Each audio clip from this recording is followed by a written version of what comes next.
Saudaraku, hasil Persikota versus Dejen FC di Liga 2, tim tuan rumah unggul 1-1 di babak pertama dalam lanjutan Liga 2 2024-2025.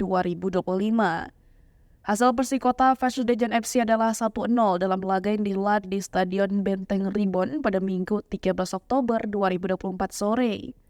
Laga Persikota versus Dejen FC berlangsung seru dan kedua tim bermain terbuka sejak menit awal babak pertama.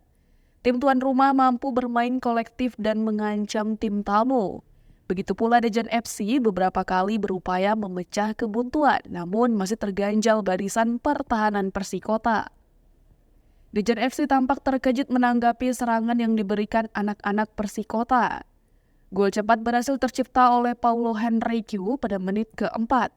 Sontekannya tak mampu dibendung kiper Dejen FC, Tegar Dadi.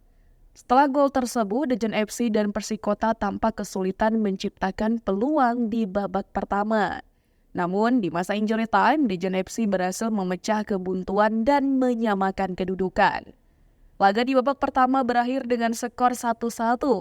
Bayi ajaib julukan Persikota Tangerang diprediksi sedikit diunggulkan mengatasi perlawanan Dejen FC.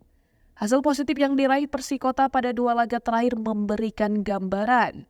Sebaliknya, Dejen FC meraih hasil kurang bagus dengan hanya imbang dan kalah di dua laga terakhir. Jika menang, maka Persikota bisa mengambil manfaat dari hasil Persiraja Banda Aceh versus PSPS Pekanbaru. Jika Persiraja versus PSPS hanya imbang atau tuan rumah kalah, maka Persikota Tangerang akan memuncaki klasemen Liga 2 Grup A. FC Bekasi City saat ini ada di puncak dengan mengemas 11 angka. Poin itu hanya terpaut 1 angka dari PSPS Pekanbaru dan Persikota Tangerang di posisi runner-up dan ketiga. Sedangkan Persiraja menyusul dengan 9 angka di peringkat keempat. Persikota Tangerang di bawah kepemimpinan tangan dingin pelatih kepala Coach Delviandri berada di posisi kedua klasemen sementara Grup A kompetisi Liga 2 musim ini.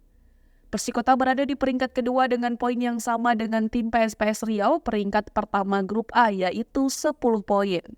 Namun dikarenakan selisih gol yang tercipta di kompetisi Liga 2 membuat tim PSPS Riau menempati posisi pertama dalam klasemen sementara kompetisi Liga 2.